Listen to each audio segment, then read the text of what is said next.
Нали за пари отидох? Имам достатъчно за себе си, ще отделя и за чешма. За хората в центъра на селото. Всеки жаден ще пие и ще споменава името. Така няма да съм си отишъл на празно. Да, има смисъл. Чешма, вода. Водата храни живите и мъртвите. Да, реши. Вода. И жадния промчета ще има след време. След много време. И те от моята вода ще пият, но в двора ми няма да стъпят, защото земята е наша. Водата и чешмата ни завещава, но парцела пущина не продава. Това е. Боже, за какво сме родени? Поне да опазим даденото, да го опазим, да го продължим, да го предадем. Толкова ли е трудно, Боже? Разпад. Навсякъде. Във всичко. Около нас. В нас. Разпад. Разпадаме се до молекули и атоми. Раздробяваме се на частици. Не се събираме, само се отблъскваме. Какво ни стана? Прах и пепел. Това ще остане. Прах и пепел. Няма да има нито омразата, нито завистта. Нас няма да ни има. Но ще тежи небето над внуците, ако само така сме живели. Ще ви запаля свещ. Свидните. Знаете, че се върна. Тук съм. Най-добре грижи да съм бил толкова близо до вас, както сега, както в този момент. Завърнах се. Не съм бил блуден. Само извървях част от пътя си. Влязох се в полубост. Най-после. Най-после до себе си, до своите си истини стигна. Завърнах се. Наистина. За мен може спокойно да спите. И аз искам да съм спокоен за пелената си. Помогнете ми. Оттам ми помогнете. За него. Аз ще се оправя. Искам да се сгодя Боже.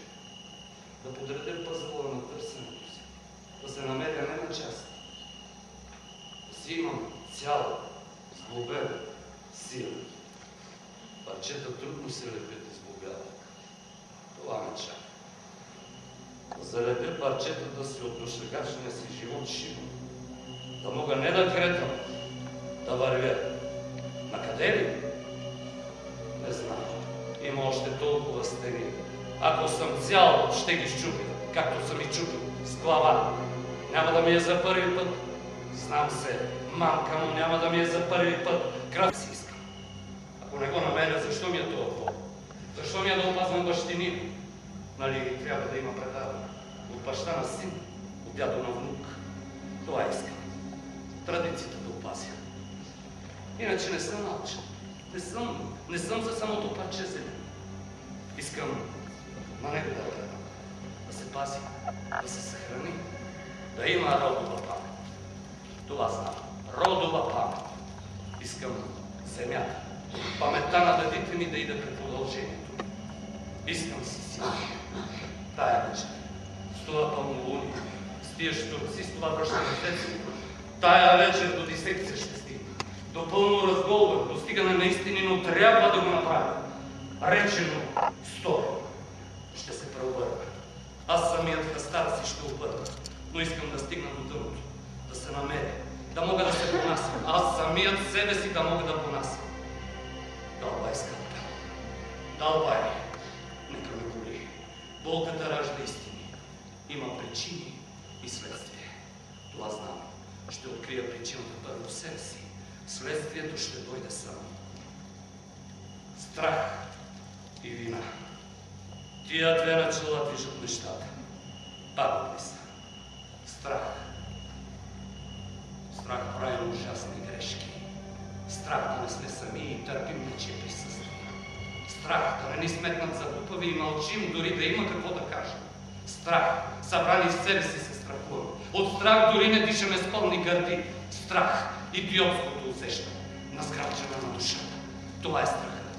Вината смазваща усещане. Вината винаги напомня за себе си. Като пирон в мозъка. Чука, чука. Вината не спи. В просъница ти припомня: виновен си, виновен си, виновен си. Вината е агресивна. Добре, тая вечер ще понеса и страха, и вината. Реших.